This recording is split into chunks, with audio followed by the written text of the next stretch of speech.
Bueno, tenemos un problema, y es que, y creo que además es generalizado en toda España, muchos pacientes para pocos médicos. Seguro que este mantra les suena. En Madrid, concretamente, faltan médicos de familia y también pediatras. Alicia Martínez, médico de familia, presidenta de la Asociación de Médicos y Titulados Superiores de Madrid. Muy buenos días, señora Martín. Pasemos a lo concreto, si le parece. ¿Cuántos médicos y pediatras considera usted que harían falta ahora mismo en la capital? Hola, buenos días. Bueno, pues la verdad es que ahora mismo a fecha de abril está infradimensionado en unos cerca de 400 médicos de familia y pediatras. Faltarían 400. Ya se parte de cifras bajas. Faltarían 400 en abril, 400 plazas sin cubrir, plazas que son de bajas o vacantes que no se ha logrado cubrir porque cada vez hay menos médicos que quieran trabajar en la Comunidad de Madrid y en el resto de España. ¿Este problema se circunscribe a Madrid? Porque parece que no, por lo que nos cuenta, está ocurriendo en toda España, ¿no? A ver, este problema ocurre en toda España porque el presupuesto que se destina a atención primaria es absolutamente insuficiente. Si nos centramos en Madrid ahora mismo, pues el presupuesto es de los más bajos por comunidades autónomas, porque también varía mucho dentro del territorio nacional.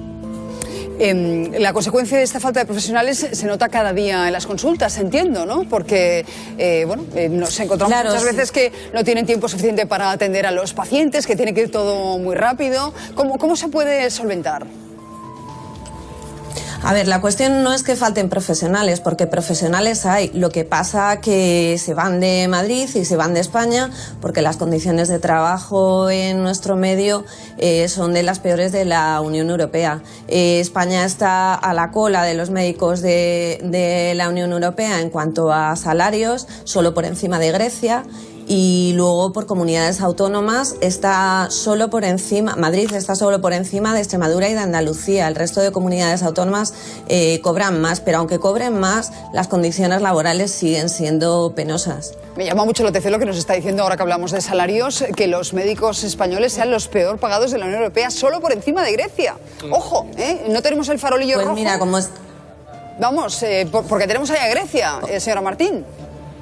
Como estabais hablando de hostelería, de tal, te diré que un médico residente, cuando acaba la carrera y se examina del MIR y opta por una plaza de formación, cobra algo así como el personal de un restaurante de comida rápida. ¿Qué os parece? ¿Tiene su sentido, Nacho, Casimiro, Anabel? Parece contradictorio con que España tiene una de las mejores sanidades públicas del mundo. Claro. Pero no la pagamos. Y que no solamente hay que cuidarla, y hay que cuidar a los profesionales, y hay que atender el déficit de especialistas que hay en la sanidad pública, ¿no? Si tenemos algo de lo que presumir es de esto, y yo creo que deberíamos cuidarlo más, y en vez de muchas veces pensar en recortar costes y gastos, como hacen algunos partidos, en algo que funciona tan bien, creo que deberíamos cuidarla y potenciarlo más y cuidar a los profesionales. Yo creo que en el tema de los funcionarios muchas veces se piensa como un colectivo global de gente que tiene un horario y un trabajo fijo, que, en fin, que tienen una vida prácticamente segura, tal. Pero cuando pensamos específicamente en los funcionarios, es decir, que un médico, por ejemplo, un juez, estamos hablando de los médicos, pero ¿sabemos lo que cobra un juez? ¿Un fiscal? Estamos hablando de salarios de 2.000 euros al mes, 2.000 y poco euros al mes. Gente que tiene una responsabilidad enorme. Eso se ha deteriorado en España. O sea, antes me refiero hace 30 años, no 100, un médico, un juez, un fiscal, eran como personas de un estatus social muy alto. Y ahora se han proletarizado, absolutamente. Casimiro, de hecho vamos a hablar con una maestra en los próximos días que deja de ser maestra porque le pagan tan mal y el trabajo es tan precario que le sale más a cuenta trabajar en un supermercado. Exacto. Y ella dice, empecé a probar 2 meses y dijo, oye, pues mira, es que necesito vivir. Y en el supermercado le pagan 1.100 euros, pero es que como maestra cobraba menos. Sí, está el tema sobre todo. Cuando escuchamos a los profesionales de la sanidad, que son los que viven cada día y saben qué es lo que se trae entre manos y sus deficiencias, escuchamos a ellos y en contraste a los políticos presumiendo, por ejemplo, la Comunidad de Madrid, que es en la que estamos en este momento, de bajar los impuestos, pues a mí me entra un poco de susto, no solo a mí, sino también a bastantes personas, porque yo veo que la sanidad pública es fantástica, lo decía Nacho Cardero, en este país. Lo tengo que atribuir naturalmente a los profesionales, pero también veo las condiciones que trabajan, a veces el deterioro de los centros. Hace poco he estado en uno de ellos acompañando a una persona y lo he visto, y siempre me viene la misma idea. ¿Cómo es posible que se presuma tanto por parte de los políticos de en esta comunidad bajamos impuestos, estamos en el ranking?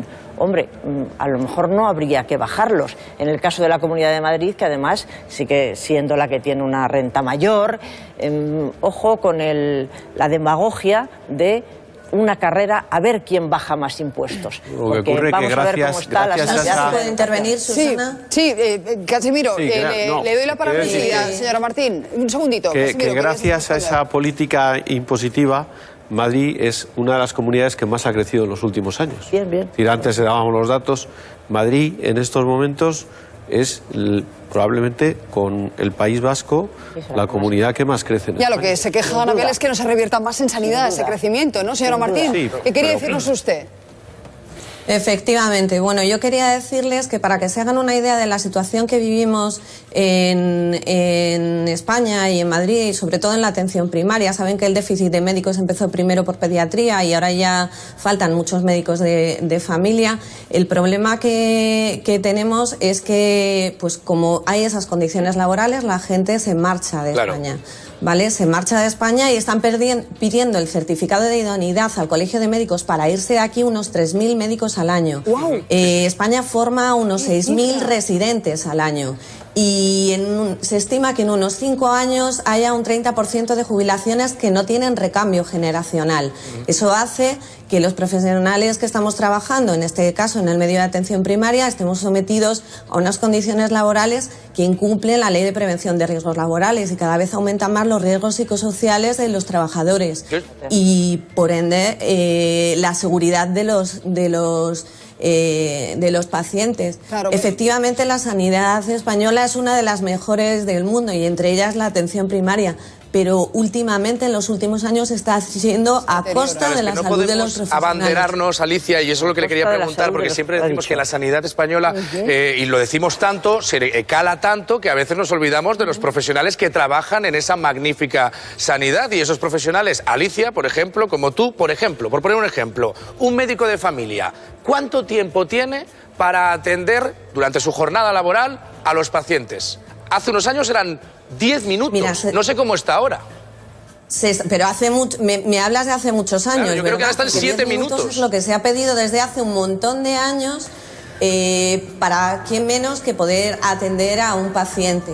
La realidad de hoy es que, como faltan médicos en el resto de consultas, los centros están pues a -2, -3 médicos, se reparten consultas, eso sin que haya ninguna eventualidad. Cuando alguien se pone mal o hay formación, se reparten las consultas, y de donde las agendas ya están sobrecargadas de entradas, porque un médico de familia normalmente ve 45, 50, 60 pacientes sin que haya una época 60 especial, pacientes estival, al o de día. gripe o tal. Bueno, he de decir que lo que está por diciendo turno, Alicia en esta ¿vale? radiografía muy rápido es 60 pacientes al día por una parte. La gente lo nota, llega al médico de familia y ve que eso no avanza. ¿Qué hace? Me voy a urgencias. Saturamos urgencias. Porque dicen aquí no tengo que Pues, esperar, saturamos urgencias. Bueno, yo pues le- consecuencia, enfermeros y médicos que se van porque No, tienen una situación muy 3.000 al año. complicada. Me he quedado La muerta con cuestión la es cifra que que- nos acaba de dar. 3.000 Claro, al año. La cuestión es que se van ¿qué de pedimos? ¿Qué pedimos los médicos de Madrid y los médicos de atención primaria en este caso? Pues pedimos que se dote a la atención primaria de un presupuesto, en este caso extraordinario para el verano, porque la situación ya es caótica y con la situación del verano se va a empeorar presumiblemente. Pedimos una dotación presupuestaria extraordinaria. Esto ya lo hablamos con los representantes de la Asamblea de Madrid, de todos los partidos políticos en sanidad, y nosotros lo que decimos es que hay soluciones, que esto no es un tema de debate político, que no es un tema de echarse los trastos a la cabeza de quién lo debería hace haber un peor. consenso al respecto. Es un tema de un Sin pacto duda. por la sanidad. Sin duda, Efectivamente. señora Martín. Efectivamente. Pues interesantísimas sus reflexiones. Muchísimas gracias.